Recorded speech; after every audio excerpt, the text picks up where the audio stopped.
What if you could get thousands of visitors to your website without spending $1 in ads and just for 30 minutes effort? It sounds too good to be true, right? But it gets even crazier because this exact same process will also give you insanely powerful backlinks while also building massive trust and authority, helps you rank in AI search, and gets you leads and sales.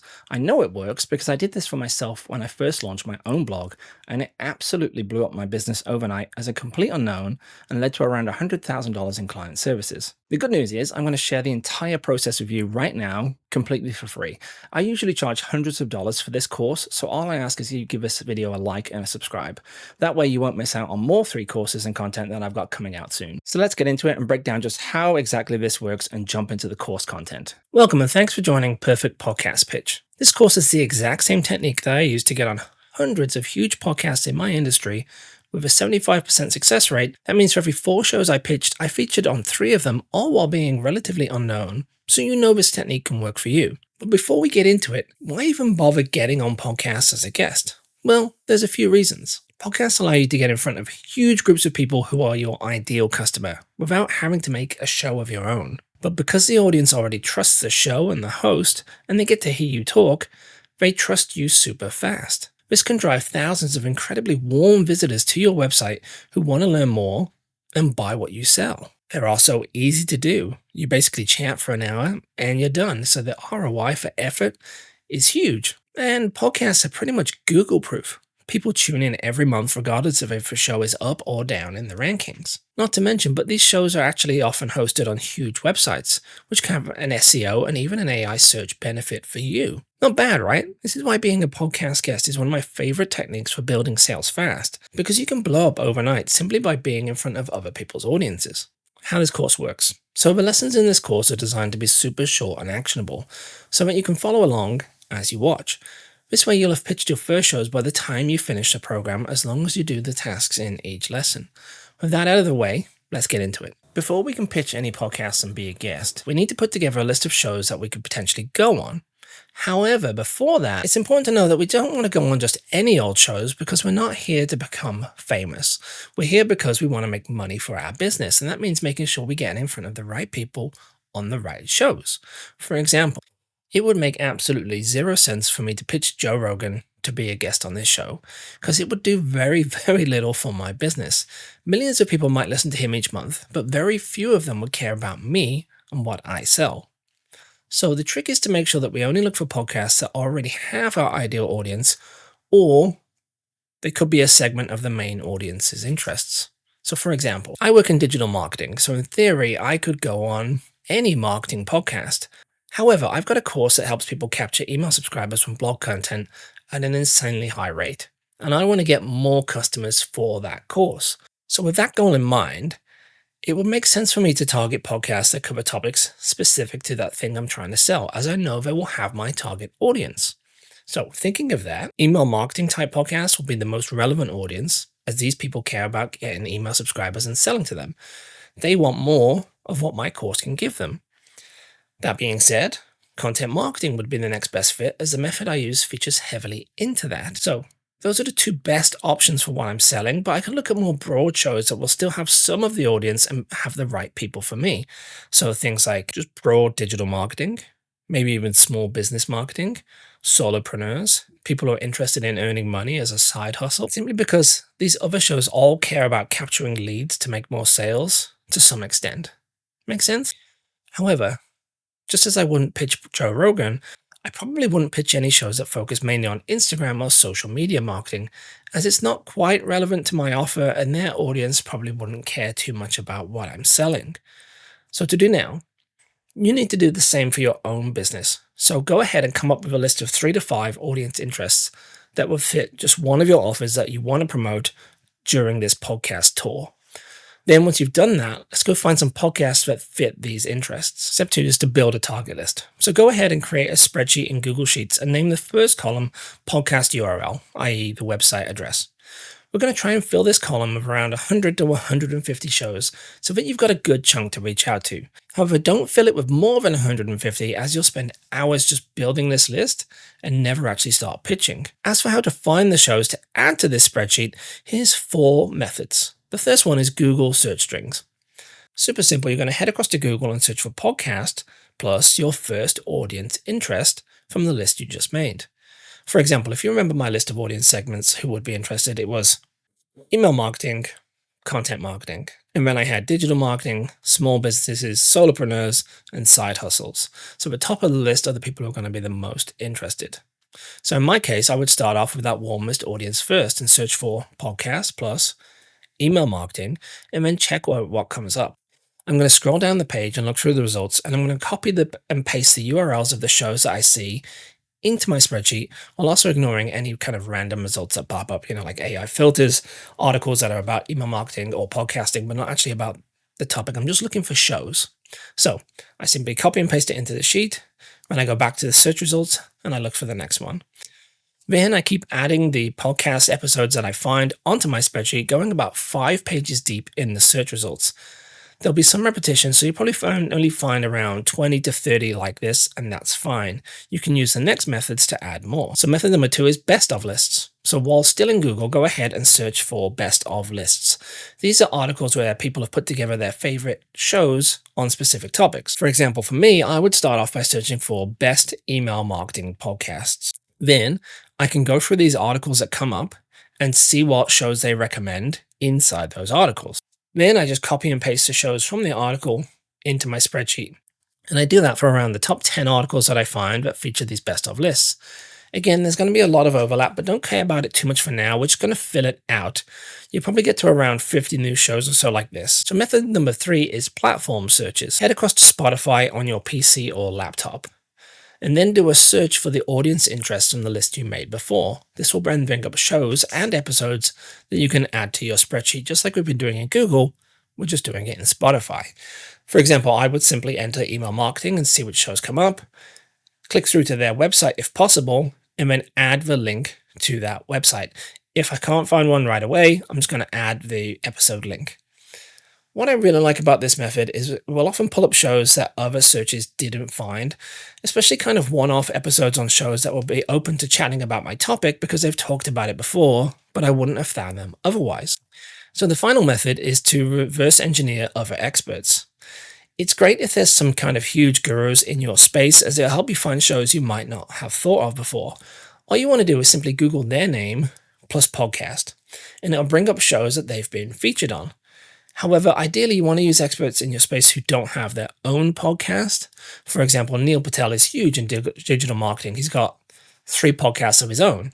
So if I search for him and podcast, I'm going to find a bunch of shows that are just his show. I would then have to search and filter down to find other shows that were not that. Whereas if I search for someone like Brian Dean, Backlinks, he's huge in SEO, but he doesn't have his own podcast. And so by searching for him, I'll only find shows that have had him on as a guest. Just like before, I go down the results and I copy and paste them into my spreadsheet until I've got about 100 results. Okay, well, what if you can't find 100 different podcasts with these 4 methods? It's really simple. All you're going to do is repeat the same 4 methods again for each of the potential show ideas on your list. So for example, if you remember mine, it was email marketing. And so far, I've only looked for those kind of podcasts, but I can now look for content marketing plus podcast and go through those 4 techniques and add more. Then I could do digital marketing plus podcast and so on. This will easily bring me up to 300 shows that I could add to my list if I wanted to.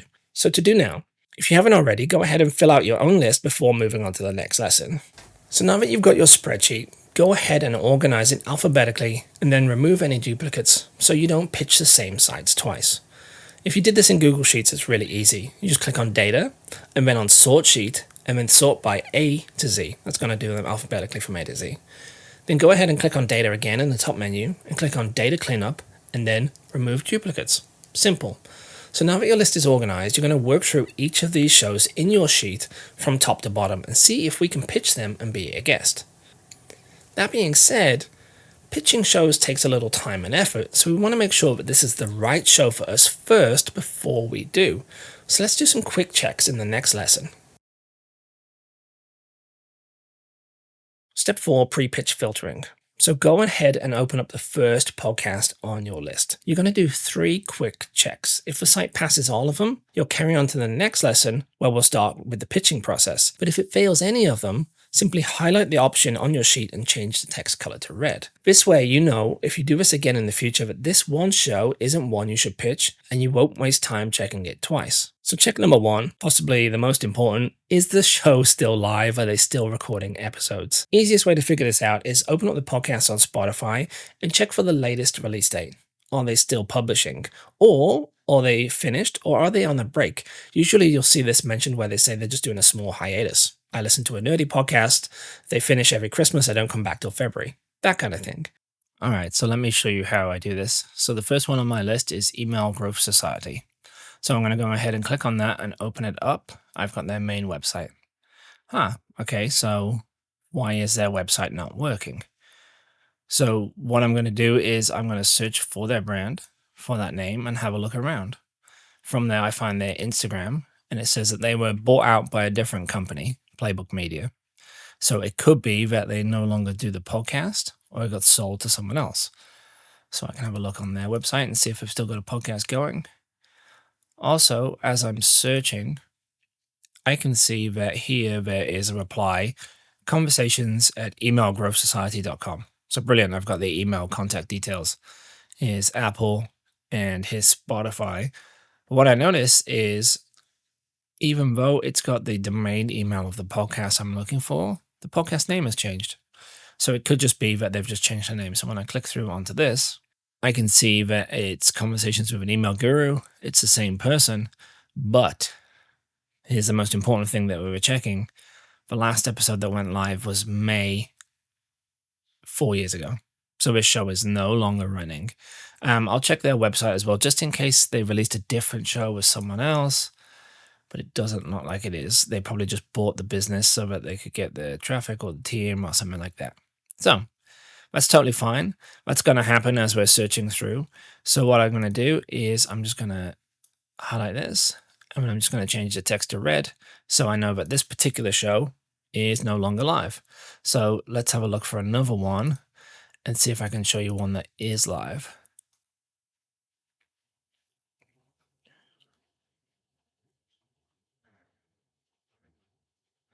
So Email Marketing Simplified is the name of the show. Now, obviously, this link I've got here is from 2021. So we want to kind of have a look and see if they are still doing shows. So what I'll do is I'll watch on YouTube, just because that'll bring up the channel that it's on. And then from there, I can go onto the channel and see if there's any other episodes. Again, don't worry too much about the size of these. 600 subscribers isn't a bad thing because on the podcast platform, they might have thousands of different subscribers. So it looks like that particular podcast was 4 years ago. So again, this show isn't live also. It's totally fine. All we're really doing is just making sure that we're not wasting time pitching podcasts and writing emails and finding out all this different information only to see that the podcast no longer exists. Okay, so here's a podcast by ConvertKit. Now you can see that there's episodes on here, but it doesn't actually say when they were last done. So what I'm going to do is I'm going to search for that on Spotify and see when the last show was done. So 2 years ago. Again, we're just filtering through. This is why I said you get 100 to 300, 100 to 150 podcasts, because you're going to find a few that are just no longer live.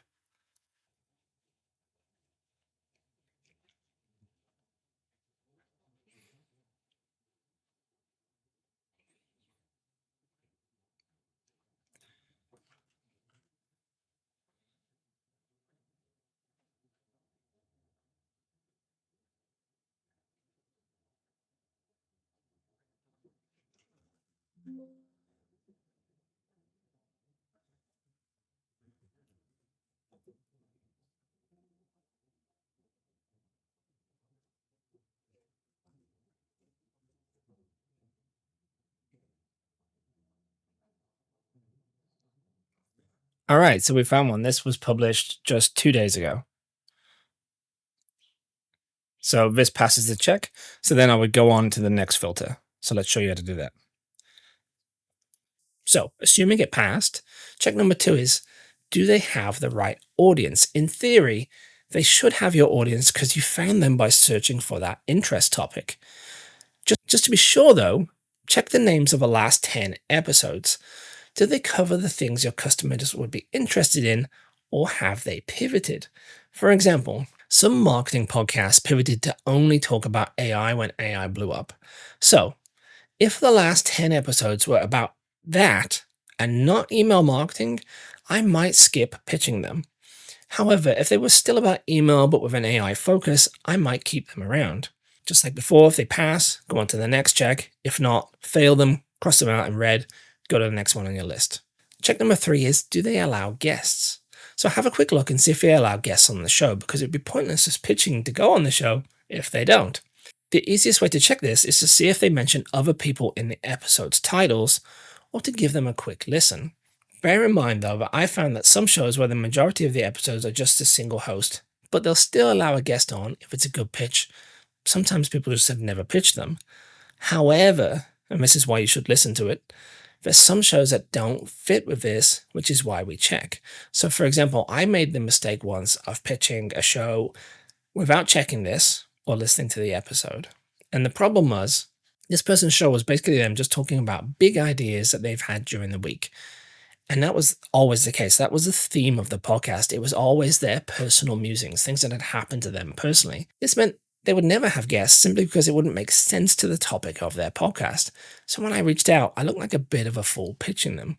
So make sure that you check. So for example, most shows will have the host's name, the guest name in the episode. Not everyone.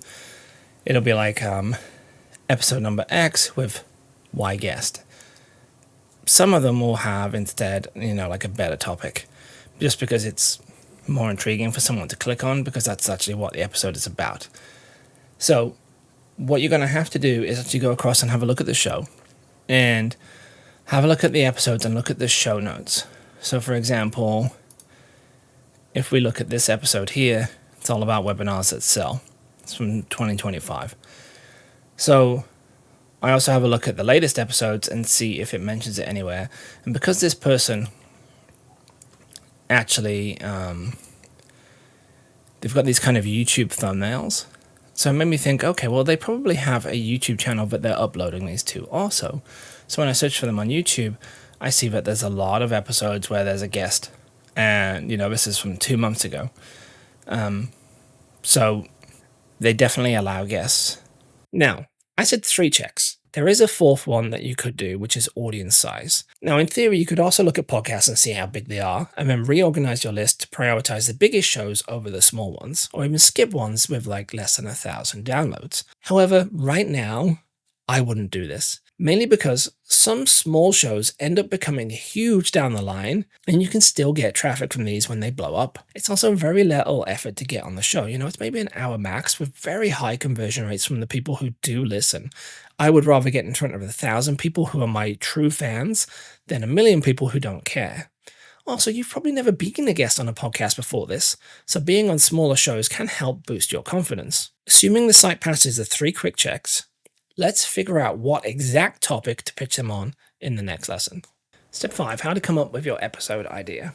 So there are 2 key elements to coming up with episode ideas that a host will say yes to. It's really simple. You need to come up with a topic idea that ties into what you sell. This way, the audience who listens has a chance to come across. If you don't do that, it's pointless being on there. However, the topic also has to align with something that the host and the audience wants to talk about or listen to on their show. That's why checking out their other episodes is important, because you have to find the overlap ideas. So for example, Ryan Holiday writes books about Stoicism. If you don't know what it is, it's a philosophy on how to deal with daily life and problems based on ideas from philosophers in ancient Greece. But because he follows the same strategy that we use, he makes sure to tailor his interview topics to the audience and what they want to hear about, so that they'll actually be interested in his topic. So for example, when he gets on a business podcast and he wants to chat about Stoicism, he makes sure that he angles the topic into perhaps how it helps high performers focus and get results. Does that make sense? all he's really doing is finding the connection between what the audience wants and what he wants to sell so that they'll actually listen. We need to do the same thing when we come up with episode ideas to pitch that particular show on. This will change based on every podcast because we would need to make it unique. So for example, let's say that I'm going to pitch email podcasts, and this one on the screen here is the first one on my list that passed all the checks. So I go ahead and I look at the episodes they have so far, and I try to think of a way that I can tie it into what I want, which, if you remember, is people to check out my course on capturing emails with blog content. At first glance, I noticed the last 3 episodes were about email marketing tool comparisons. So they're talking about emails, great. A method on how to sell via email with funnels, and a method for getting testimonials on automation. So just looking at that, they seem to like email marketing systems, especially around making sales. With that in mind, me pitching them on my method that uses blog posts to get 15% opt-in rates would be a really simple pitch, right? However, what about if you can't find an immediately obvious angle? What about if it was a different show on my list that's not quite so simple to find? Well, the same method still works. We just may need to be more out of the box in how we approach it, kind of how Ryan did when he's looking at philosophy and high performers and then talking about how they can deal with stress, you know? So for example, this other podcast here is focused on being a solopreneur, which is basically just a one-person business. As you can imagine, the topics cover a fair few different things because you have to do all of the jobs when it's just you running the business. Knowing this, a lot of solopreneurs build systems that can scale beyond the hours they put in. That's where they focus. This usually means they either learn paid ads, but they're kind of hard and expensive for early stage people. So they often look at other channels like content marketing because they can write something for a couple of hours and then get traffic for it for years later. Knowing all this and seeing their episode on systems and scaling, it helps me come up with an overlap idea. It would be super simple for me to pitch them on the idea of getting higher impact from their content marketing results, even on smaller blogs, and how they can capture leads and then sell via email, all stuff they can do once they see an ROI from. Better still, it's a topic that could lead to my product, but I'm coming at it from the angle of what the host wants and what the audience is interested in with that overlap. So, make sense? To do now, go ahead and look at the first show on your list that passed the filter criteria, and then do a little research. Then, come up with a topic idea that ties into what you sell in some way, while also being around what the audience is interested in. If Ryan can sell businessmen on Greek philosophy, then you'll be able to find an angle. So once you've come up with an idea, now we just need to figure out the best way to contact them so we can send them your pitch. Before we can pitch the show, we need to figure out the best way to do it for each particular podcast. Why? Well, every podcast is different. Some of the really, really big shows tend to have specific application forms for you to pitch to be on their show. If you don't fill out that form, they'll just ignore you. While some will just have a contact email address, and others don't have any contact details on their website, which means we need to find out their email so we can reach out to them. So let's work through a couple of different methods of how to do this. As you can guess, the first thing for every site is we're going to check if they have an application form.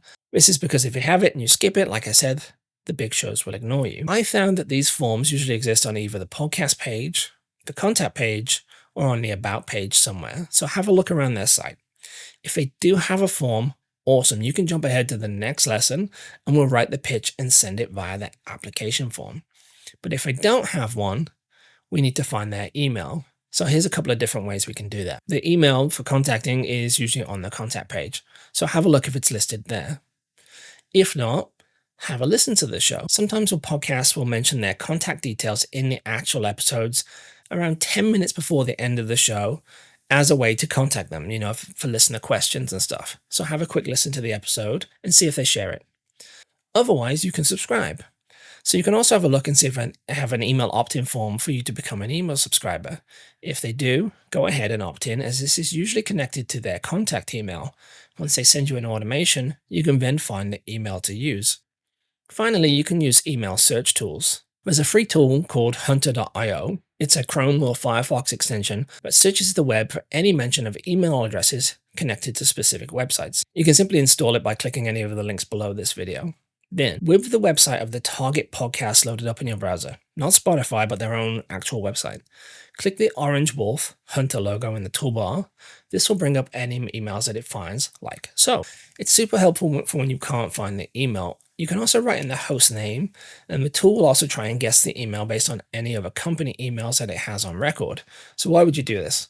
Well, let's say it's a massive company and they've got like 50 employees. It'll actually look and it'll see for any email that is on there, and it'll figure out like the specific formula of, first name at website.com or so and so. It might be first name dot last name at website.com.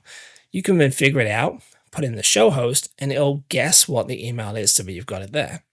So finally, if you can't find it like this, you can always just try and reach out via social media and just DM them. To do now, assuming you have found a way to contact them using these techniques, let's walk you through how to write the pitch in the next lesson. When it comes to getting anyone to do anything, the key is to make it super simple to say yes. We want to give them exactly what they want while also removing everything that they don't want. Now, we already know that the podcast hosts want content that their audience will love, right? So we're kind of already halfway there because we did the research to make sure we're pitching podcasts with an audience that will be interested in our topic. We also came up with angles and ideas that could fit. However, we still need to help make it even easier and remove some potential objections.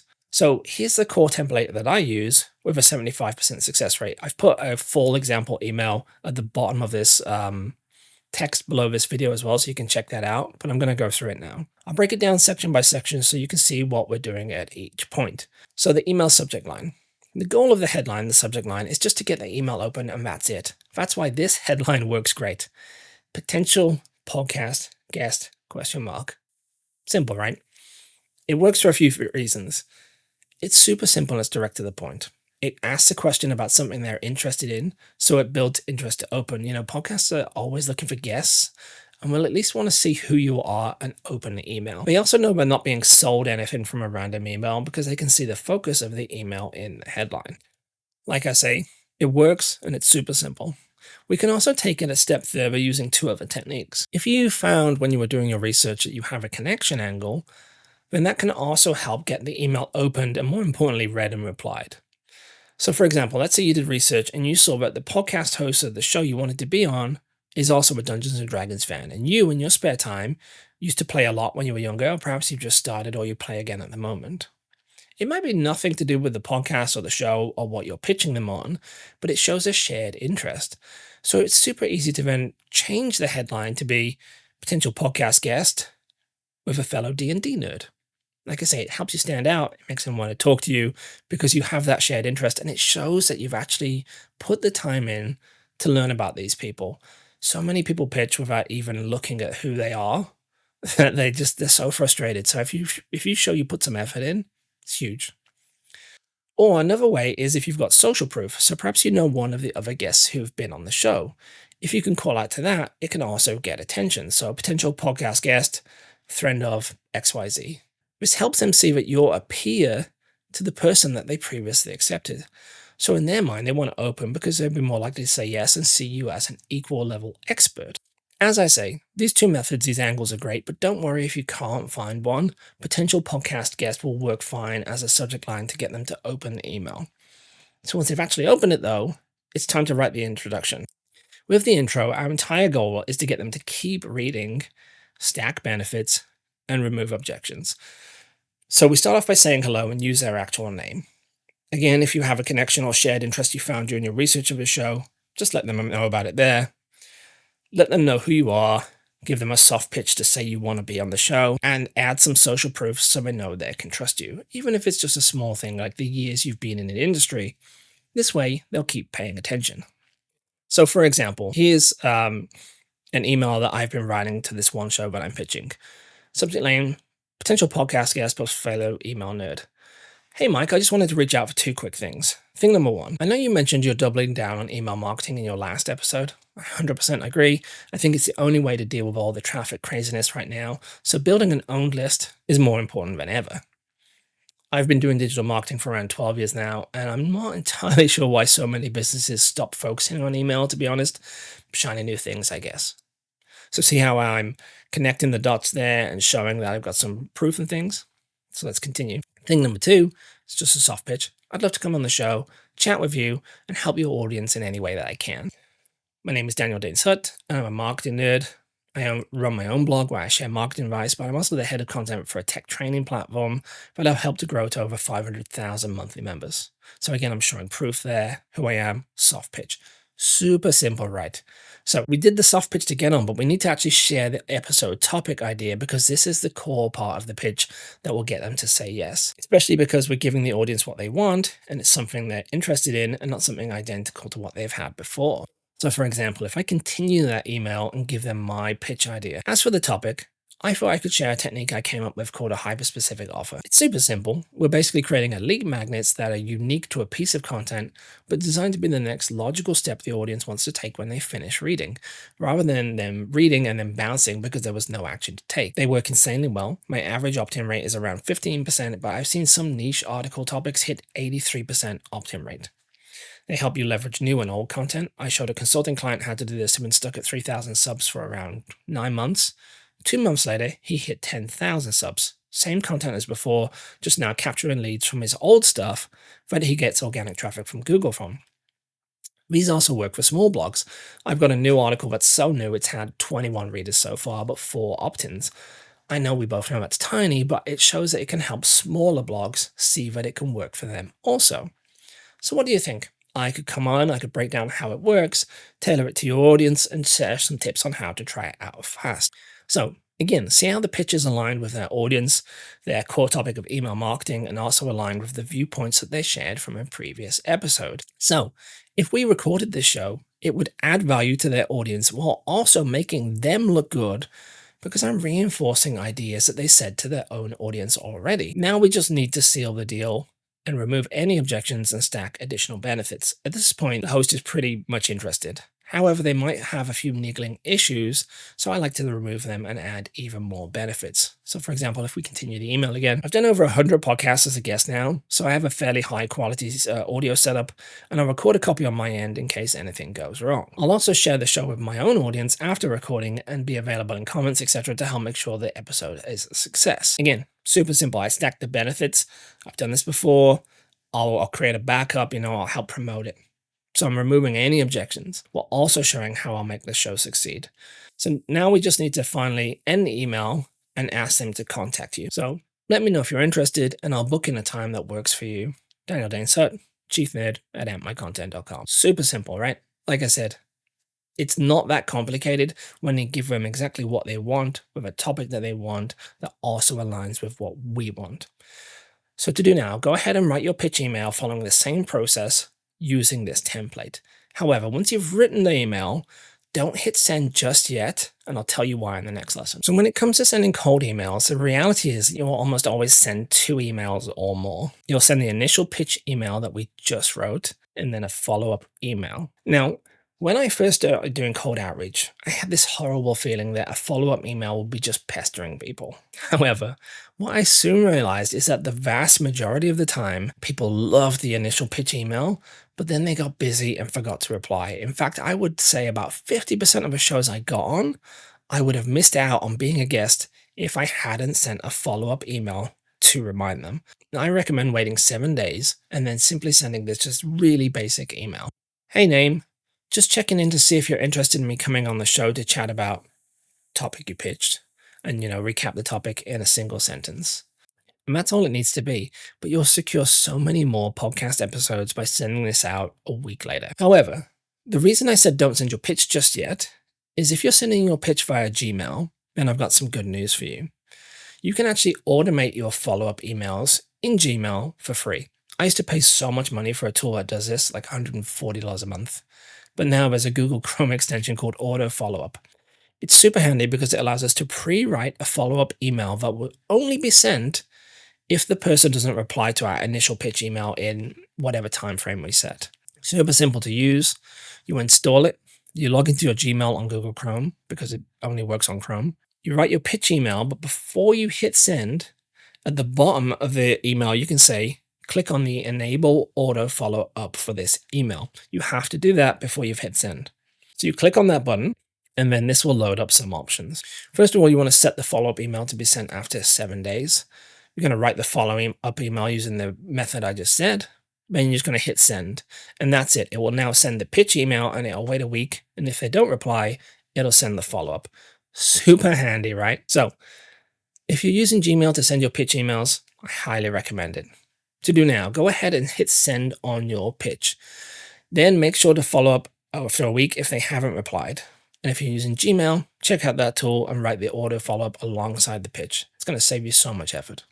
And in the next lesson, we're going to cover what to do when they say yes. First off, congratulations. You did the scary thing, you sent the emails out, and now a podcast host has emailed you back to say they would love to have you on the show and chat about your topic. Now, hopefully when they sent that email reply, they also sent you a booking link. If so, click that and book in a time slot with them, and then reply to the email and say thanks and you're excited to be on the show, and jump into the next lesson. However, in my experience, podcasts can have wildly different levels of systems in place, regardless of the size. Sometimes the small ones are really well organized. Sometimes the big ones kind of like flying by the seat of their pants.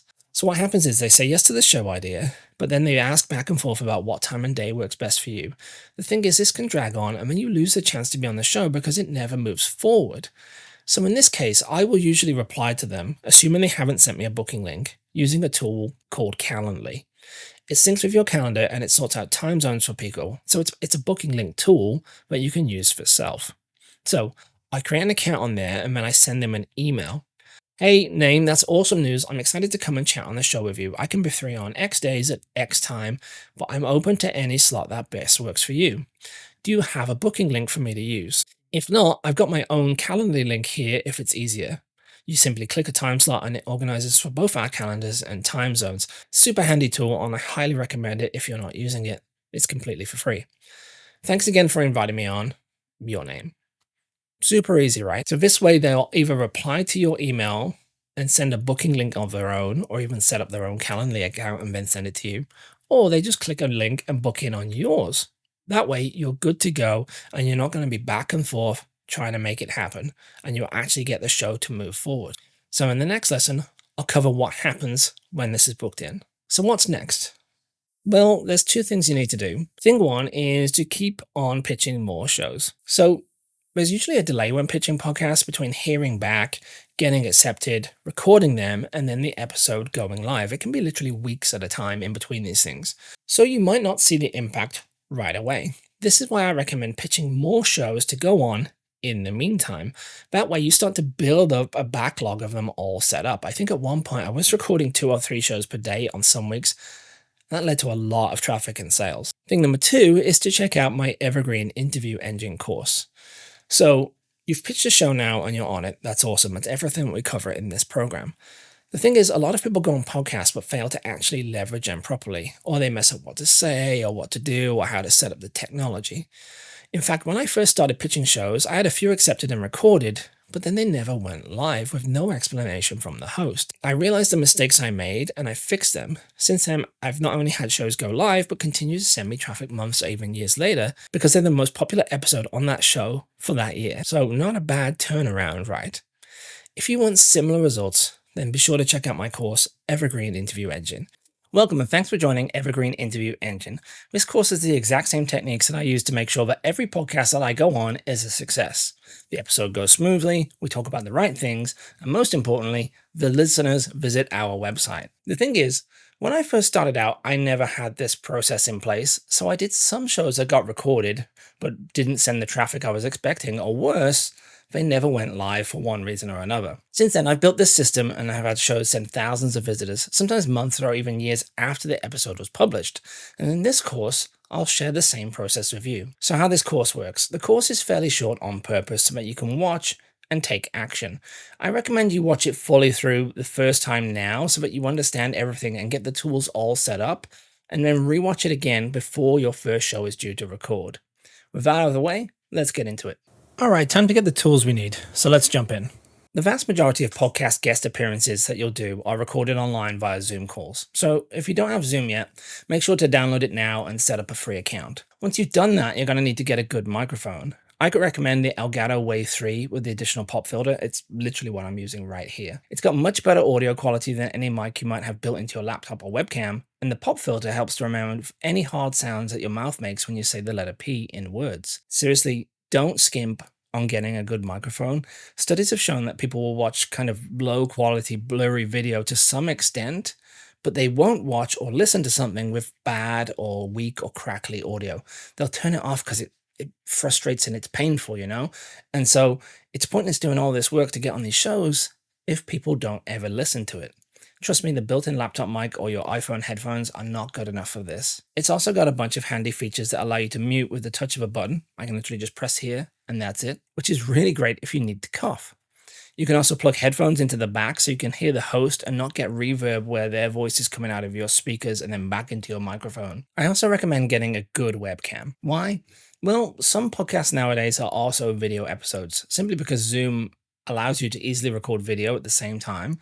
So it's really not a lot of effort for the host to also record and then just share it on their YouTube channel. The last thing you want is to look all blurry and unprofessional and green light and blue tints and things like that when thousands of your customers could be watching this, especially if you sell high ticket items or services but present yourself as low quality in these podcast episodes. Because of that, I recommend the Elgato Facecam 4K version. They do a non 4K. I recommend the 4K. The reason being, I'm recording this right now on like a $3,000 setup that I use for YouTube. But that webcam is the same quality as the camera I'm using here at a fraction of the price.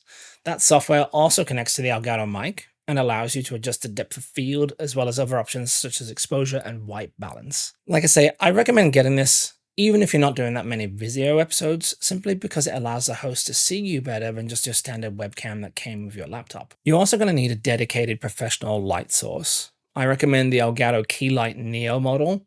It's basically just a little ring light that fits on the back of your monitor next to the camera, and then it lights up your face. Not only will this light you up better and make you look younger and more professional, but it'll actually improve the camera's video quality. The really cool thing about this light also is you can adjust how warm or cool the lighting is, so you don't get any blue or red tints. Most lights and bulbs don't have this option, so that's why even when you have a good camera and things, you still look a bit weird or off in the video, but you can set this light to 5500 and boom, you've got perfectly natural sunlight, exactly like the setup I'm using here. Don't worry about all the settings right now. I'll cover them more later when we do the pre-show prep. I just want you to be aware of them and why I recommend these tools and the need for them. Finally, I'd also recommend grabbing some backup recording software. I use a tool called Snagit, which is a handy tool for kind of like clicking and grabbing screenshots and things. I use it for content marketing. I recommend it though because it's got a screen recording feature. So why bother recording the screens and things and the audio? Well, things can go wrong and the recording that the host is making can break and be lost.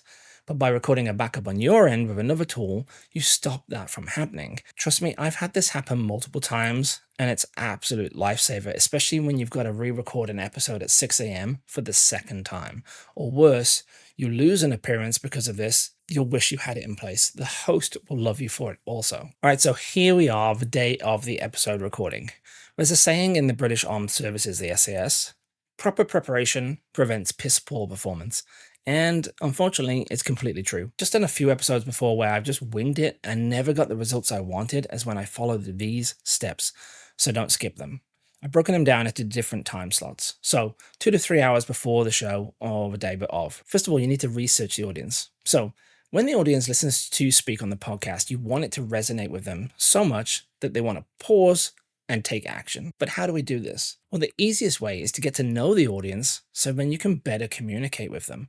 That's why I recommend that you listen to 2 episodes of a show that you're about to go on. And it's also why I recommend you doing this a few hours out or even the day before. However, don't just listen to any old episode. Listen to the latest episode that aired so you can pick up on anything that was mentioned that's currently happening. And then listen to one of the older episodes that's kind of around your topic. So if you're talking about email marketing techniques, then listen to another one that talks about this. It's really simple, but this allows you to understand and reference the podcast's previous content during the episode, which shows that you've listened to the show before. This is huge for the hosts because it really does help them feel validated. So many people want something from them for free, so even just listening and circling back around to topics really helps. As for the audience, They love this because if you listen also, then it feels like you're someone that's just like them, and people want to buy from people that they like. I've also found that this can help reduce nerves if it's a really big show because you kind of get lost in listening to the research episodes.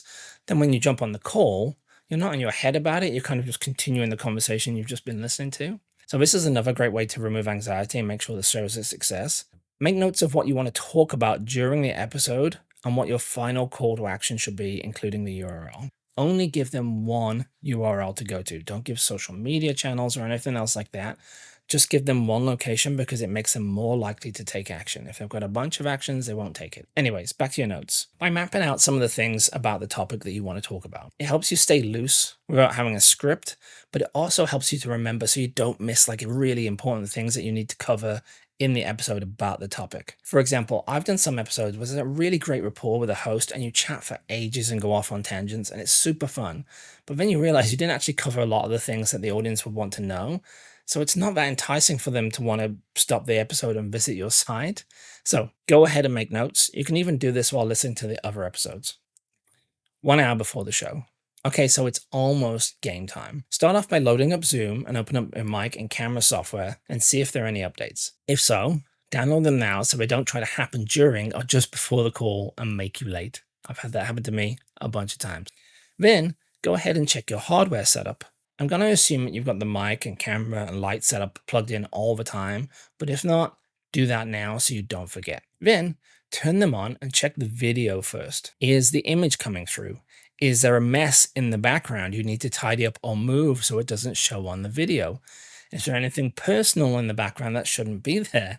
There was a BBC interview a few years ago back during COVID where someone's sex toy was on the shelf behind them. So unless that's the kind of podcast that you're doing, you don't really want that on there. Then, once you've done all that, adjust the field of view if needed and make sure that you're in frame. If you've got a lamp in the background, turn that on for background ambience. Then turn off any overhead lighting. Overhead lights cause these long dark shadows under your eyes. It also causes color pollution with the face light because it's not the same temperature. Set the light to 5500 in the app, and then set the white balance in the Elgato app to 55 also. Once you've done that, it's time to check your microphone and backup tools are recording okay. Go ahead and plug in some wired headphones into the mic at the back, and make sure that your audio output on your PC is set to go through those headphones. This will then make all the sound go through it instead of the speakers. Next, go ahead and turn on your backup audio recording tool and start recording. And then open up a YouTube video and press play. I want you to speak into the mic for 10 seconds, just say whatever you want. Then stop the recording and play it back. Okay, so for example, this is me talking. You should be able to hear me talk. And if I press play on the video, we should be able to hear that. And that will replicate what would happen if we were backup recording, because this is the separate audio of the podcast host. So let's test that. Photography at Vintique Motors. So you should be able to hear both you talking and the YouTube video audio. If you can't hear yourself, check you haven't pressed the mute button on the top of the mic again. If that doesn't fix it, make sure that the backup tool is set to actually record your microphone. Whereas if you can't hear the YouTube video, then make sure it's also set to record system audio. We do this because by recording a video, we're basically seeing if we can pick up the audio before we jump on the call with the host, because we don't want to do a backup recording and only get just us talking and not them, you know? So change those settings, test it again, see if it works. Go ahead and get ready to remove any distractions and background noise. Close all the windows in the room and make sure you don't have anything noisy running like a washing machine next door or a shower. Also, I like to tell people around me that I'm recording at X time for however long, and to please be quiet during that time. I'll also add a note and stick it on a chair outside the door telling people I'm recording. This way they won't come in by accident because they have to get past the chair. I stuck it on the door before, but people just ignore it. Fun fact, I did an episode once where I worked in I used to work in a shared office above some retail stores in like a busy seaside high street. Some tourists wandered in off the street and walked directly into my office while I was recording. The doorway was behind me, so they were in shot for about 2 minutes of the video, and I had to apologize to the host and then go over and just walk them out the building. So yeah, set it up so that people can't come in. Finally, set up your episode notes on a piece of paper somewhere near the screen so that you can see them during the call. 30 minutes before the show. So go ahead and open up your email on your phone and check if you've had anything from the host with regards to any issues or time slot changes. You can even do a quick search in your email just in case they sent it a few days before. It's very rare that this happens, but sometimes they might just be running 5-10 minutes late. This is because these guys usually batch record.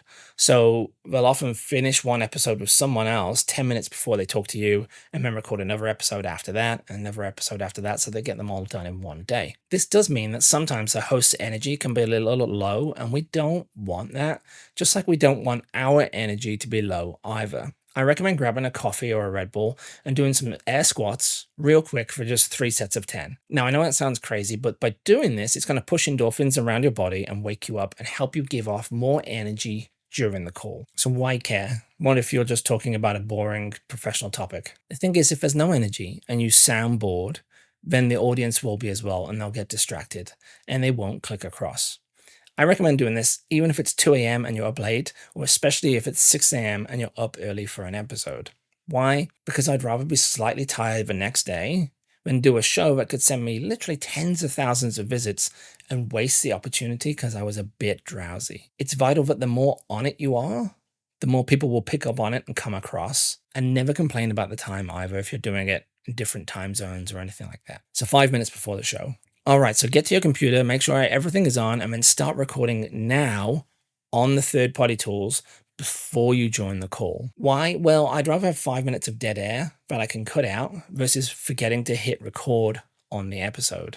I used to start these recordings after we said hi and things like that, but often what happens is you get into the swing of the call and then forget to press it, so do it now, just before you answer. What to do during the episode. The good news is that most of the hard work is already done by the time you got on the call. You may get some anxiety, but if you say hi and thanks for letting you on the show and just start chatting to them like a friend, you'll quickly get past it. I actually really enjoy recording episodes because once I get started, you're often talking about a topic that you're passionate about or that you talk to your audience about who has questions in some way. So it's really easy to do once you get up and running. The main things to remember, though, are this. Always remember to look at your notes during the show so you don't forget anything when you're chatting about the topic. Always give a call to action at the end. However, make sure you only give one. Like I said, too many and they won't take an action. And this should be the one you planned out earlier, or even the one that makes the most sense after what you've covered in the episode. So where can people find you? Blah, blah, blah. When giving the call to action, make sure to spell it out also so they can find it if Googling. So yeah, like I said, I have a guide on this topic that goes into far more detail than we've covered today. You can check it out at ampmycontent.com/get more email subscribers with dashes in between those words. So get dash more dash email dash subscribers. I'll send a link across also so we can make sure it's in the show notes. Simple, right? Now, one final thing, and that's what to do if something goes wrong during recording the episode. So I've done hundreds of shows now, and as I said before, with the tourists coming in and things like that, I've had almost any issue you can think of, although it's never the issues that you might be worried about, especially because we prepared earlier, so we've got rid of distractions and noises, anxiety, software updates. That being said, stuff can still happen. You can have a power cut. Your modem can crash and need replacing, so you need to buy a new one. And yeah, I've had both of those happen as well. In this situation, the first thing to do is figure out what's gone wrong and the initial issue and what needs to happen. Before you even start fixing it, quickly email the host to let them know, apologize, and say you'll be back shortly. Try and do the fix and then get back on the show. Simple. If it still doesn't work, email again and apologize and see if they will please allow you to rebook some other time. That way they're not waiting for like the next 40 minutes just to try and get you on. They're honestly normally pretty chill about all this and understand that random acts can happen. They've probably had it happen before, but as long as they know what's going on and you apologize, that's fine. Now, assuming everything went great, here's what to do next after the show. All right, well, almost done, but these final tasks can make a huge difference in your traffic and sales. You've just finished your recording and the host is all super casual. Make sure to thank them for letting you come on the show. Then once it's over, go ahead and stop the recording, cut out the dead air at the start and save the file. Then head across to WeTransfer.com. This is a site that allows you to send large files to people for free. You're going to send them a link to the file that they can click to download. So here's how to do this. Click on Create Link, then the Add File option, then select the backup file you just recorded. Then click on the Get a Link button. It's going to take a few minutes to upload. Leave that there for the time being.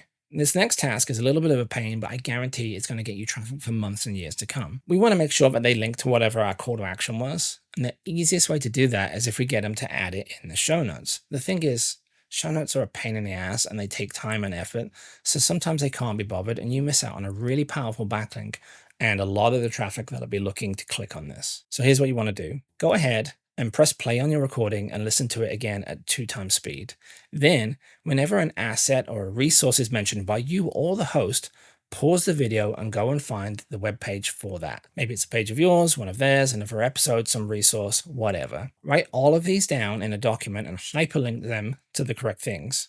Make sure your call to action also is one of them. So it might take you around half an hour or so to do that, but it's worth it. Then go ahead and send an email to the host. Say thanks again for letting you on the show. Ask them to please email you when it's live so you can help promote it. Tell them you wanted to help out, so here's all the links mentioned in the show notes, and then paste them all in. This way they didn't need to go find them. They'll love you for this. And then finally add a link to the backup recording and just let them know it's not edited or anything. Super easy. And it's an extra step, but I did this and I got 60 backlinks from insanely powerful websites. Better still, all those show notes usually end up getting reused on other platforms and things, so you end up getting so much more links. And because you went the extra mile and put in a little more effort, your call to action, your sales page, your content, whatever it is, it's going to start ranking in Google and getting traffic long after that episode is done. So honestly, don't skip doing this. So what's next? Well, first off, congratulations on getting your first podcast guest appearance done. If you follow the steps I just covered, you should start to see bursts of traffic whenever the episode goes live, and then ongoing after that, both from it ranking and also being a successful episode that people keep going back to. However, even though you've just built up a lot of goodwill and traffic to your website, not everyone's going to buy from you right away. So how do you make sure that you don't waste that traffic, that these people who might want what you have, who are not ready yet? Well, you can check out how I convert 40% of podcast visitors into email subscribers using my Listeners into Leads course. This allows you to keep communicating long after they listened and then sell them on multiple offers via email.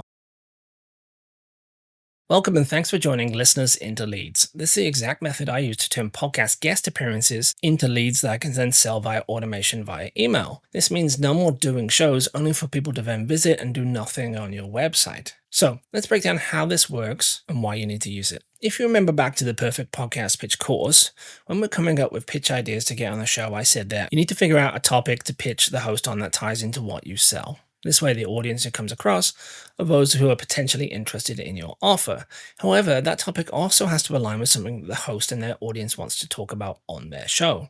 It has to have value to them. So if you remember my example, we talked about Ryan Holiday. Ryan is someone who writes books about Stoicism. It's a philosophy on how to deal with daily life and problems based on ideas from ancient Greece. But because he follows the same strategy we use, he makes sure to tailor his interviews to the audience so that they actually are interested in the topic. For example, when he gets on a business podcast and he wants to chat about philosophy, he makes sure that he angles the topic into perhaps how it helps high performers focus and lose stress and get results.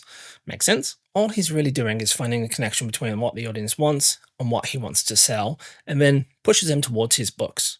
Super simple. However, there's a slight problem if you were to try and do the exact same. See, unless you're a huge celebrity like Ryan, I don't recommend trying to send these podcast listeners directly to your sales page. Why? Well, a few reasons. A lot of podcasts don't want you to sell their audience on things, at least not in a pushy way. And if they do allow you to recommend a product, they'll often want to get paid to have you as a guest on the show, or they'll want a commission for every sale that comes across, which is a pain in the ass to set up and track. So don't push them to a sales page, but we don't want to waste the traffic.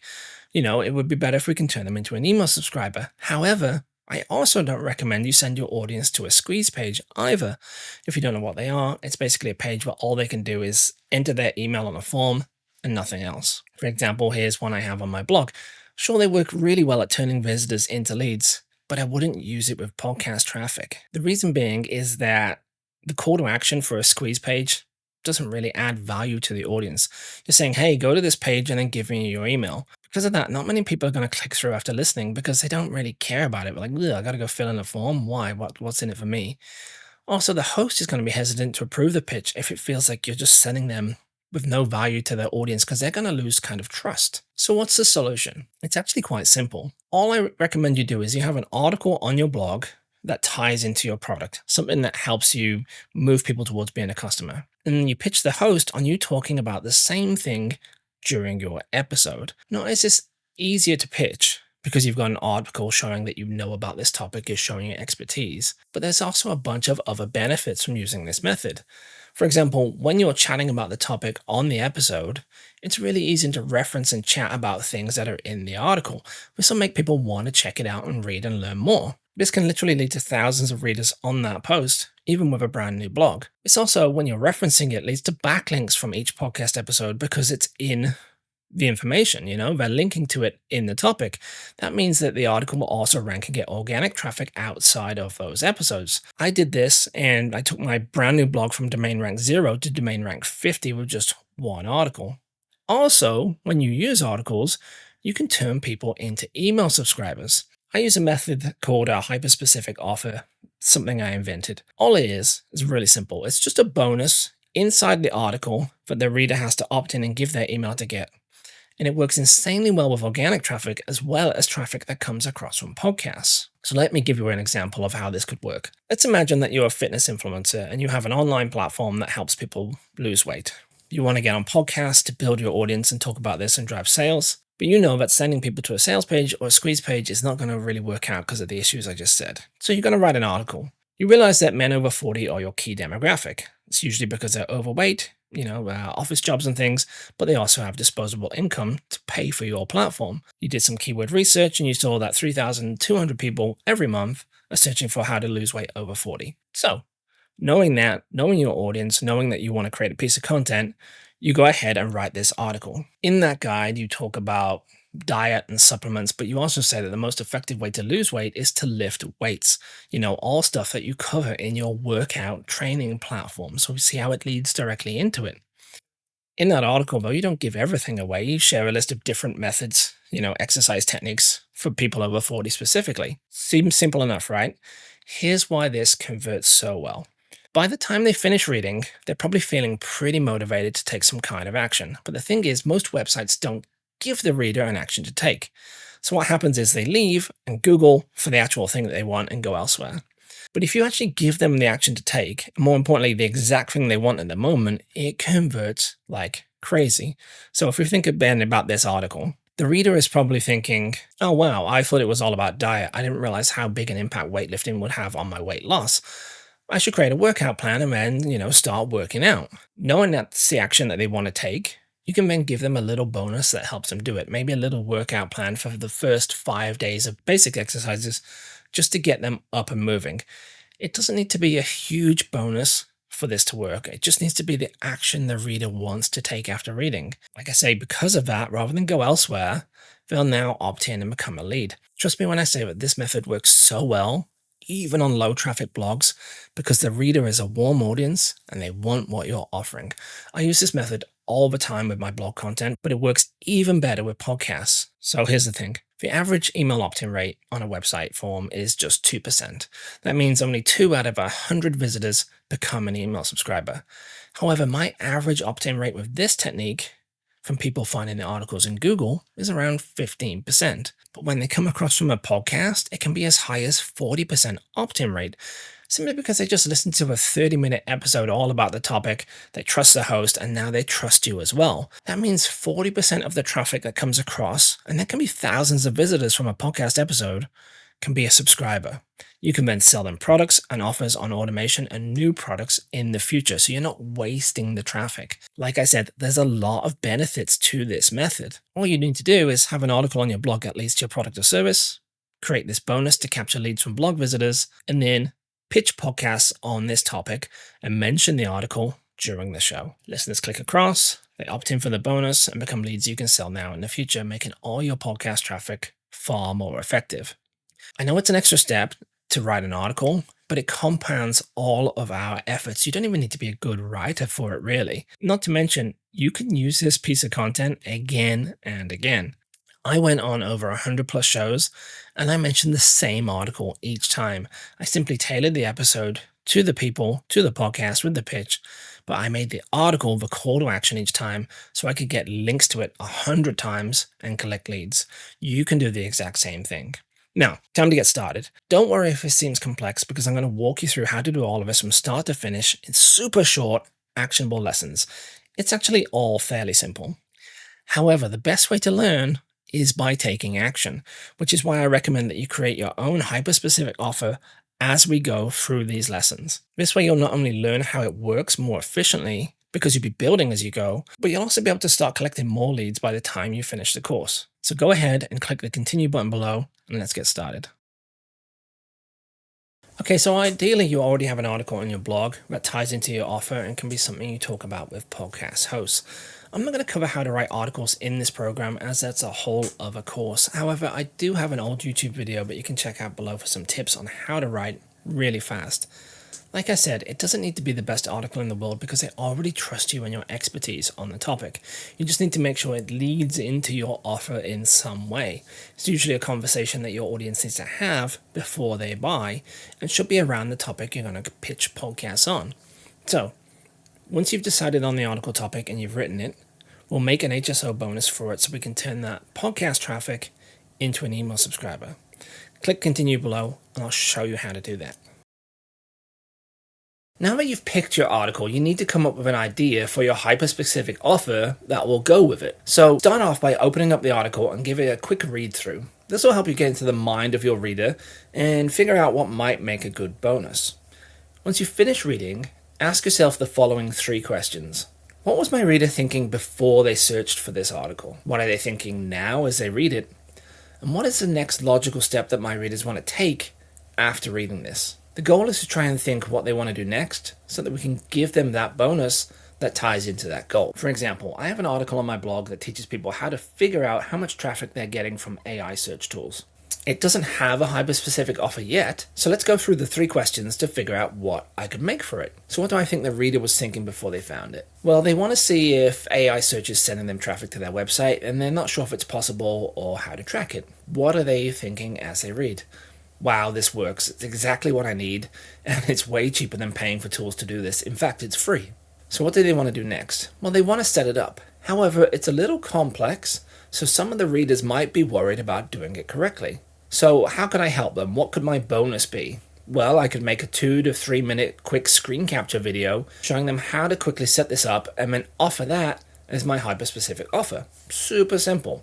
So to do now, go ahead and read your article and then ask those same questions for yourself. Then come up with a bonus idea that fits. However, try to keep the bonus idea small so it's easy for you to make and it's also easy for them to say yes to. If you're stuck trying to figure out what to create, you can always ask ChatGPT for some ideas as well using the following prompt. All you need to do is copy and paste the prompt, it's in purple text below this video, along with your article below it so ChatGPT can analyze it. Delete the line where it tells you to. Take a look at what ChatGPT recommends, and then pick one of the options or ask it for a few more if they all suck. For example, here you can see what it recommended for me as options for my AI traffic article. How good are these? It even has the example I thought of making, and I can improve on it further by offering the updated script also, so the users could copy and paste it. I looked at the third option, wasn't really any good, but you get the idea. So now it's your turn. Read your article that you want to make a hyper-specific offer for. Ask yourself those 3 questions, try to come up with ideas, and if you're really stuck, check with ChatGPT to see if it has any others, only after you've done the other steps though. Then, once you've decided on an option, click continue below for the next step. Alright, so now that you've decided on your hyper-specific offer, it's time to quickly make it. The most common ones are a document or checklist of some kind, a screen capture video, or a selfie video of something simple shot on your phone. Don't freak out if you're not some kind of design or camera wizard. Honestly, these can be really basic and still work because the reader only cares if it helps them do the thing that they want. They don't really care about the quality. So let's walk through how to make these for yourself. So option 1, how to create basic PDFs, checklists, bonus documents. I like to make these in a tool called Canva, as you can pick a template and then drag and drop and tweak the design. It's free to use, but you may be charged if you use any custom images. You'll see a small crown on any of them that have a licensing fee, but it's very cheap. Even better, you can get a monthly account with unlimited use for around $20 that'll save you a fortune in the long run. Anyways, once you have the Canva website open, it's really easy. You click on the top menu and select File and then New. Then you can search for documents and select from any of the document template options. You could also just make your own design from a blank document if you wanted, but for the first time using it, I recommend choosing one of their templates and then cutting out and editing it however you want. It's super simple and intuitive to use. You can select and change coloring, select and change fonts, add elements and images from the options in the sidebar. You can upload your own images or brand shots. Like I say, super simple. If you want it to look good, and I recommend using no more than 3 colors, and keep the fonts all the same. If you do that, it's going to look semi-decent. For example, here you can see a hyper-specific offer document where I simply use my website colors to help it stand out. It's nothing beautiful, but it converts, and that's all it needs to be. Then once you've done making it, just click download and then save as a PDF so you have it ready to use later. Option 2, how to create screen capture video bonuses. These are actually really easy to make. All you need is the software to record your screen and a microphone to talk into. If you're on a laptop that has a webcam built into it, then you already have a microphone built into your laptop. You'll know if you've ever done a Zoom call or anything. If you don't have a mic, then anything by Elgato is a good option. It's the mic I'm using right here. They're a little bit more expensive than things you would just get off the shelf. However, it's worth getting these if you're going to do a lot of these videos. The reason I say that is that people will happily watch semi-blurry footage, but they'll not put up with low quality sound. So grab one of these if you don't have a mic yet. As for recording, you can use any screen capture software that you want. Macs have this built in. However, I use some free software called OBS. It works for a PC, Mac, or Linux. So assuming you're going to use this one also, let me walk you quickly through how to use it. All you need to do is click on the link below, download and install it, and then open it up. Next, we just need to make sure we can record our screen. So go ahead and click on the plus symbol in the sources section. A pop-up menu will appear that will allow you to add new sources to record from. If you added a webcam at some point, you could select that here also. For now though, we just want to record our screen, so go ahead and select Window Capture. It will then show up as an option in the source box. However, the main screen might still be dark. This is because you need to turn the source on. So go ahead and click on the little eyeball icon next to it, and the main window will now show your screen and whatever you have open in your web browser. Simple, right? All you have to do now is click on the Start Recording button on the right hand side and it will start to record your screen. Then you can tab back across to whatever page you have open, start chatting away into your microphone and creating the bonus. Then you can simply press the button again to stop recording. Once you're done, you can then find the recordings in the File menu in the top under Show Recordings. So, a few tips on recording videos first. Before you record the whole thing, do a quick test of the equipment. So hit record and start talking and look around the screen. Basically, you pretend you're recording the first 10 seconds of your video so you can see it all works. Then hit stop, open it up and press play and see if it's working. Did it record properly? Did it record the right screen? Was the audio recorded? Is the audio loud enough? Check your speaker volume first, but if it's still quiet, you may need to move your mic closer or adjust it in the settings. Once you've got it all locked in and you know that it works, you can then record your video properly. So option 3, how to create video bonuses with you in the shot. So these are the easiest videos to make because it's just a selfie. You've probably done thousands of these before in your lifetime. All you need to do is turn on your phone camera and, hit record. A few key things though, very similar to when you're recording screen videos. Make sure that you're in shot if you're standing away from the phone. Make sure that the person can hear you talking. If you're going to do a lot of these, look into getting like a lapel mic. Just fits here. It can plug into your phone also. There's a company called Rode that do some good options, but any brand is fine. I'd also recommend a tripod so you can set it up easy and keep it level and in shot. Just like with the screen capture videos, do a quick trial run of the recording first to make sure everything is working before you record the whole thing. You'll never know if the audio is bad or out of focus until you do a trial run. If it's all working with the test, hit record and do the whole thing properly. Then watch the video, make sure it's okay. If it is, save a copy and send it to your own email to use later. Simple. So to do now, like I said before, these bonuses really don't have to be that fancy because your audience doesn't really care that much. All they really care about is that it helps them. So some minor design tweaks and a little effort is all you need. So spend a maximum of 20 minutes making these and then click continue below. So now that you have your hyper-specific offer made, we need to set it up so that your audience can get it after they opt in. However, rather than just sending the bonus to them in an email, we're going to do this by creating a bonus page on your website, which will contain whatever we've created. We'll then send them an email with a link to that page. So it seems like an extra step, and it is. So why use a bonus page? Well, there's a few reasons. You can design the page so it looks good if you want to and make a good impression. A bonus page keeps the subscriber on your site. It sends them back to your site instead of sending them to another platform like YouTube where they can get distracted. You can also use this page to track conversions if you run paid traffic later. Fun fact, I used to run paid ads to articles that had hyper-specific offers in, and because of the conversion rate, I would spend $1 on ads and make $22 on the back end. That's the power of content promotion when the content converts and you've got email sequences in place. So let's get this set up. Go ahead and create a new page, not a post, on your website. This is important because we want to keep this page secret so that the only people who find it are the people who opt into our bonus. The issue, though, is that most website platforms will automatically pull new posts onto their blog. Obviously, we don't want that to happen as this new page is only for our hyper-specific offer subscribers. So make sure you select new page and not new post. Then once the new page opens up, go ahead and give it a name. I usually use something similar to the article so I know which article this bonus page is related to, but you can call it whatever you want. Just be aware that whatever you call it is usually what the URL sets to, so make sure to change that if you want to later because the audience will see that URL. Then you want to set the page to no index. By doing this, it tells Google not to index it in their search results, so it won't show up if people search for the bonus without opting in. There's usually a setting for this on the page settings in the sidebar or below. Once you've done that, it's time to start designing the page. Page design doesn't need to be too fancy again. We just need a headline, some text, and then either a link to the download or have the video embedded. For example, here's the finished version of my download page for this bonus. Let's walk through what you need to do to set this up. For the headline, I usually just say something like X article bonus page.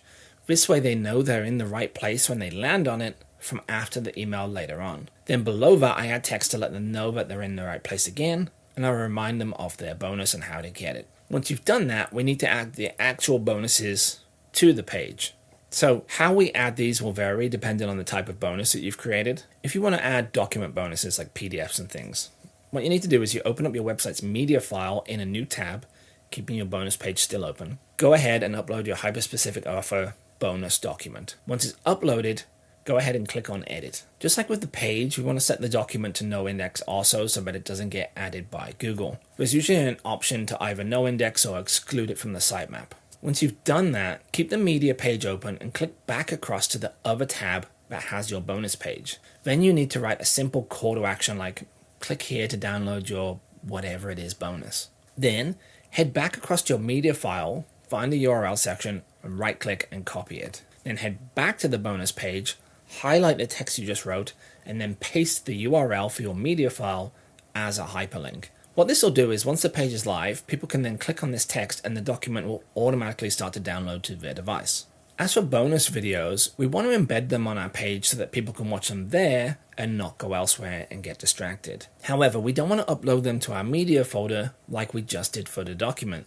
This is because videos are much bigger files and storing them here will take up a lot of bandwidth and slow down your website, especially if you have a lot of people clicking on it and it's stored in that media folder. So instead, we want to upload our video to a third-party video hosting site and then copy their embed code back onto our page. You can use paid options for this like Wistia or Vimeo if you want. The benefits of these is that at the end of the video, it won't link to anything else. Honestly though, you can just set up a YouTube channel if you don't have one, upload the video, and then set your new video to private. This way people can't find the video on YouTube without the link, and you can then grab the embed code and then insert it into your bonus page. Then once it's live, your viewers can click on it and watch it like normal inside of that page only. So once you've added your bonuses, go ahead and publish a page and then check the live version all works. Does the page load up? Does it look okay? Do the bonuses work? Do videos play? Do documents download to your computer or phone when clicked? Has the URL been uploaded to your blog or anything by accident? Has the page been uploaded by accident? If so, remove it and set it to the right one. If all of that works, then congratulations. Make a note of the URL for that page as you'll be using it in a second, and then hit continue below. Now that we have our bonus page set up, we need to create an email automation so that we can send this to people when they opt in. So what email tool should you use? You should be able to use any email automation software you want for this. I use a platform called Kit. It used to be called ConvertKit, but again, it should work for any platform. If you don't have an email automation software yet, or you struggle to set this up with your current toolkit, I highly recommend checking Kit out. Not only is it a great platform with features that most platforms don't have, but it's actually free for your first 10,000 subscribers, which is pretty crazy. You will need a paid plan if you start to use more features and things, but even then, it's just $25 a month to start with. What's cool though is your first automation is included in that free plan. So you could set up your first hyper-specific offer with them if you want, with no cost, and scale up to 10,000 subscribers. So with that out of the way, let's get into the steps. There is a few things to do here. First thing you want to do is create an opt-in form. So go ahead and open up Kit and log in. And from the top menu, you want to click on Automate, then click on Visual Automations, and then click on the black New Automation button. This will load up a new page. Look for the option called Empty Automation, and then click on the Start from Scratch button so that we can customize this setup. Start off by giving your new automation a name. I like to use something that helps me identify which hyper-specific offer bonus this is for. Once you've done that, click on the Start Building button. A new page will load up that gives you some options for how this automation should be triggered, i.e. what needs to happen for this new email sequence to start sending. In this case, we're going to click on Joins a Form. This will then load up some more options. We don't have a form made yet, so we're going to click on Create a New Form or Landing Page. Go ahead and select Modal. Then it'll give us some opt-in form templates. This is what appears when someone clicks on the image in your article. It's with the pop-up. Just choose the Mills option for now. This will then open up the form designer where you can customize the text and fonts and things like that. Don't worry about customizing it just yet. We'll come back to it later after we design your call to action image that fits in your blog post. This way we can make sure that they match better. For now, all you need to do is give it a name and then hit publish. The next step is to set up the email automation sequence. So once you hit publish, it'll then go back and open up the automation builder again. You can see that the form has been added. Now we need to add an email automation sequence that will send people an email when they opt in. So go ahead and click the plus icon below the form. This will then give us some options of what we want to happen. We want to choose action and then email sequence. Type in the box that appears and give your new email sequence a name, then click the blue version below it to confirm that name. Then click on the black Add Action button that shows up below this. This will then add the sequence to the automation. However, this is just a templated email right now, so go ahead and click on it to open up the email editor. So the first thing you need to change is the delivery window. So go ahead and click on the Send This Email button and then set it to 0 days. This will make it so that the email is sent to someone immediately after they opt in. Next, you need to write a subject line for your email. So this is what shows up in the person's email inbox. I always use something simple like, here is your X bonus. This way they can see which one is from you right away and they're going to click on it. Then we need to actually write the email itself. So I usually I say hi, I thank them for subscribing, I remind them of their bonuses, and then I tell them to click a link to go get them. And that link is to our bonus page that we made before, and then I sign off. And that's all you really need to do in terms of the email content itself. The most important thing is you add a link to that bonus page so they click across to it and get their bonus. However, there's just one more thing, and that's you need to make sure you hit the green publish button so the email is able to be sent. Once you've done that, we're finished with the email sequence for now. We'll come back and edit the form in just a second. Before then, we need to create our call to action image, so click continue below. So now we just need to design our call to action image that will go inside our article and get people to click and see the opt-in form. So here's one I made earlier for my AI traffic tracking bonus. Looks pretty good, right? The cool thing is these are actually really easy to make, so let's build one right now. In fact, I'll show you how I made this one. So start off by opening up Canva and then do a search for thumbnails. When we do this, it's going to bring up a whole bunch of YouTube thumbnail designs that you can customize and edit. You could also start from a blank 1920 by 780 template if you wanted to, but the thing about YouTube thumbnails is some of them are actually not far off in terms of design, so we can kind of use those as a good base. The main things for a good call to action image is just 4 things. We want some text calling out to the audience, their goal, and what the bonus is. We want a button for them to click on, just an image of one. We want a hero shot of some kind, either of the offer or something that connects with it, and then some background design so this stands out on your page. So if we scroll down, we'll actually see a few of these thumbnails that meet some of this criteria. For example, I could easily edit this one to fit, so let's do that. We're going to click Customize this template and then build from there. First off, I removed any elements that I wouldn't use and kept anything that I would edit or replace. With that done, I focus on the headline hook first. So I adjust the main text so that it calls out to what the audience wants as they are reading. This is what we figured out when we planned out our hyper-specific offer. By doing this and calling out to that, it immediately attracts them when they see it on their page. And then I'm going to adjust the background because the background is kind of mixing with the text and making it not fully readable. I want to keep the text large, so I'm going to adjust the background and just drag the purple across to the side, helping this text stand out more. I could also adjust the background colors to be more like my brand, but I actually won't do that. Why? Simply because we want this image to stand out when it's added to your article, and if the colors match too much, then it's going to blend into the background. It'll look good, it'll look part of the design, but it won't stand out as a pattern interrupt that immediately gets their attention. We need that so that they might click and not just think it's another image in the article. So once I've got the main hook headline, the subhead below that is basically just recapping the benefits of what they've got. If you think about it, this headline hook and the subhead, they kind of work together. It's kind of like, do you want this thing? Here's how you can get it with this bonus stuff.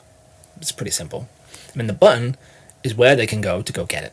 Speaking of the button, let's edit that next. So the larger the button, within reason, the better, so that it's clear that it's something to click on. As for the text itself that's on the button, I usually write something like, send me this now. I also like to give the button slightly rounded corners so it looks more like something that you can click on. It's important to have a button so that they realize that this is just not a screenshot, it's something they can interact with and get. So don't forget to add one of these if you use a different design or if you design from scratch on your own. So then I'm just going to tidy this up a bit. I'm going to edit the text above the headline hook and the text below the button. I could have deleted these, but instead I use the top one to call out that it's a bonus, because that's the first thing they're going to see as their eyes scan down the page. And the bottom one, I just make it clear that it's an opt-in, I also tweaked the text sizes and layout a bit, made it a little bit larger to fill the space more with the headline hook. So finally, we just need to add a hero shot. This is the image that helps them connect the dots with what they're getting or what they want to achieve. For my hero shot, because it's a video, I grabbed a laptop from the elements section, dragged it on. Then I uploaded a screenshot of the video that I'd made, and I pasted that on top of the laptop, so it looks like the video is playing on it. This helps them see that my bonus, is a video. It makes sense, they can see what they're getting. I could have also included an image of a graph that showed all the traffic on it instead.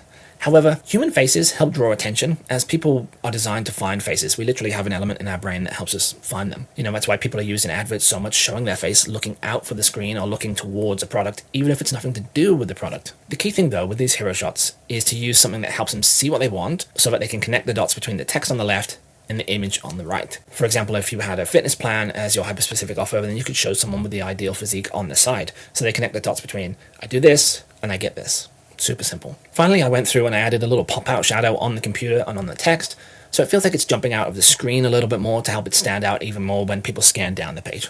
And that's it. That's all we have to do now is just click download as PNG and it's ready to be used. So to do now, go ahead and design your own call to action image. Make sure it has the main elements of the hook headline, the benefit subheads, the button, the hero shot, the background. Spend 10 minutes max making this. Once you've done that, click continue below. Alright, remember how we left the form as the placeholder earlier when we built the email automation? It's what pops up on the screen after someone clicks on your call to action image. Now that we have that image designed, we can go back into the form and edit it better to fit what we just designed. So head back to Kit now in your other tab and open up the form. Just click on it in the automation to open it up again if you don't have it. You can choose any other template to use if you want. Some of them will allow you to add images and things. Honestly though, I've never really noticed a difference in conversion rate when doing this rather than just using the basic text option. The really only important things to change are, make sure that the headline now is kind of similar to the hook headline that is in your image and what they want. Make sure the subhead matches the benefits again, the button matches the text, and we can edit the colors if we want to slightly to match the call to action image, and that's it. That's all we need to do. So to do now, go ahead and edit your own pop-up to better match the call to action you just designed. Again, doesn't need to be anything too fancy. It just needs to help them see that this thing that appeared after they clicked is connected to that thing. It's not something totally different that's just appeared on the screen. Once you've done that, keep Kit open and click continue below. Alright, time to upload our new call to action image to our site and connect it to this pop-up form. This is going to seem a little complicated, but it's actually not that bad. Basically, we're going to upload the image, wrap it in some code, edit the code slightly, and then paste it onto the page. Honestly though, like I say, it's actually not that hard to do, so let's walk you through it. First thing we want to do is upload your call to action image to your website. So start off by opening up the media file section on your site and upload the new call to action image that you just created. Once it's uploaded, go ahead and grab the image's URL code. Usually there's a copy to clipboard option, so click that. Then copy and paste that URL into the Notepad app that you have on your computer. We'll be adding this into some other code in a second, so make sure you paste it there so we can edit it easily when we need it. Once you've done that, head back across to your form in Kit. It should still be open from the last lesson in another tab. If you have a look on the form dashboard, you'll see a settings button in the top right on the menu. Click on that and it'll load up the settings panel. Okay, so the first thing we want to change is the display option to exit intent. Basically what this means is if someone doesn't click the call to action image in our article and they go to close the article, the opt-in form will still show up first before that happens. It's not perfect, but we can get some more emails this way that we might have lost. After that, make sure all the other settings are the same as in the image here. Make sure that show a success message is highlighted. This way when they sign up, it'll let them know that it's worked. Make sure that this is set to all devices. This way your opt-in form won't be restricted to only certain devices. It'll show up on phones and everything. And then finally, with those settings still open, go ahead and grab the code under the trigger this modal with a link section. Click the button and copy that into your notepad. Also, you can see here in mine, I've actually added a quick header for each of them so I can see which is the image code, which is the copy code and things like that. It doesn't really matter, this is just to help me see it on the page. One thing that is important to know is that this code is unique to each opt-in form. So in the future, when you're making a new hyper-specific offer, you always need to copy in the new code. You can't reuse an old one. So once you've done that, hit save on the settings in Kit. Then we just need to publish the form and activate the sequence. So hit those buttons in the top menu. This sequence is now live and will send the email when someone opts into that form. However, we still need to finish editing that code and connect it to the image so we can add the image into the article with the form. We're almost done. So now that we have both the image code in our notepad and the form code, we need to connect them together. To do this, we're going to use some custom code that I wrote. So go ahead and copy the code below this video into your notepad also. It'll look like this. So now in your notepad, you should have all three of these. You've got the image URL code, you've got the code from Kit, and you've got the custom code that I just gave you.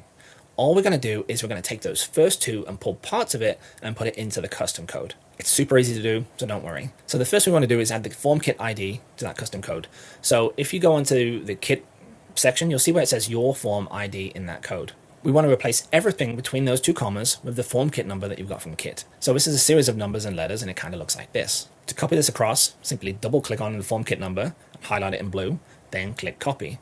Scroll down in your notepad a little bit, go to the form ID section, and then just paste that in so you can see what it looks like before and then what it looks like after. Easy, right? The main thing is just to make sure that it still has the single set of commas on either side. So that's the first part done. We've got the form kit ID. Now we just need to add the same thing for our image URL. So if you see in the custom code that I gave you, it'll say something image source equals your image URL.jpg. We need to swap out that text, everything between the commas, with your CTA image URL that you got from your website earlier. So that's the first piece of code in the notepad.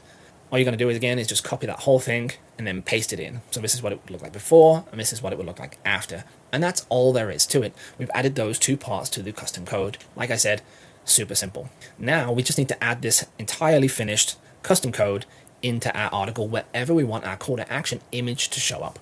So I recommend adding this image in 2 to 3 places. Always add it right after the introduction, so those that are skimming the post might opt in, they see it straight away. Then you want it just before the conclusion at the end. This way people who read all the way to the end have an action to take. These are the warmest people. If it's a really long guide, you can also add it a third time kind of midway through. As for the setup and adding this code into your post, it's going to vary depending on the platform that you use. Personally, I use a page builder inside of WordPress called Elementor where I can drag and drop elements. So I'll have a text block for the written part and the images of the article. However, because this is code, I'm going to drag an HTML block across where I want this call to action image. And then I'll continue and put the text post below that. Then all I'm going to do is just copy and paste the code in there, and you should start to see your call to action image appear on the page. Super simple, right? Then you go ahead and hit save on the article. However, there's just one more thing we need to do to make sure this works on all devices. It's super short and easy, and I'll cover it in the next lesson. So you might have noticed that when you click on your call to action image in your live page right now, the pop-up doesn't actually show. This is because most modern devices have privacy and tracker blocking software that messes with these. The good news is we can fix this in 2 seconds. All we need to do is add one more line of code into the header of our page for it to work. So how can we add it? Well, it's going to vary depending on what website platform you use and what features you have. If you're using WordPress, your theme might actually have the option to add it to specific pages only. Otherwise, you can download a header code plugin. Okay, so this is the plugin that I use on WordPress and I recommend completely for free, and it's always updated, so it's secure.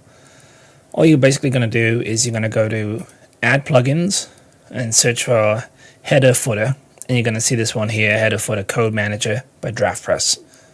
You're going to click install now and then activate it, and then you'll see it on the side over here where you can add snippets. Really cool thing about this one is you can add snippets to any different page all in one place. Once you're in there, you select add new snippet. You're going to give it a name. You're going to select JavaScript, then specific posts, because this code is unique. It needs to be on just the one article page where the pop-up is going to be. It won't work elsewhere, so we just want it on there, and we don't want it to mess up with other pages on our site when we've got multiple HSOs. So you go on and you can literally just click and find the article that you've got. Make sure it's set to header, show on all devices, active, and again make sure it's set to JavaScript. And then when we're in Kit, we get that code from the embed, JavaScript, copy, come over here, paste, and then hit save. And it's as easy as that. So all that's left to do now is hit publish and make sure that everything works in the next lesson. So click continue below for the final step. Okay, so at this point, we just need to make sure that everything's working. So your email automation should be activated, your call to action image should be inside the article, and the article should also be live. So go ahead and do the following checks. You're going to want to do this on desktop and on mobile. Open up the live page. First thing is, can you see the call to action image? Is it showing properly? Give it a click. Test the pop-up. Does it appear when you click on that image? Does it do it on both devices, desktop and mobile? Then, add your email to the opt-in form and subscribe. Do you get the success message appearing on the screen after you fill in the email? Check your email inbox. Did the email get sent to you? Did you set it to 0 days so that it comes immediately? Check the email link when it arrives. Does it open up the bonus page when you click on it? Check the bonus page. Is the bonus accessible? Does the download or video work? And that's it. If everything is working, then your first hyper-specific offer is now complete. So seriously, congratulations. You're now going to be able to collect far more emails from every blog post that you add this to. So there you have it, my entire process for getting huge bursts of traffic to your site overnight. How to convert those visitors into leads while also ranking your business and building AI search authority. Not bad, right? For just 30 minutes per episode, chatting about a topic to your ideal audience. However, there is a problem because at this point you're probably thinking, I want to try this out, but how do I write a good piece of content to send them to? Well, watch this video next where I share my $400 AI content writing course completely for free. Not only does it allow me to write high quality content at a professional paid writer's level, but it cuts down my writing and editing time by 5.5 weeks per year.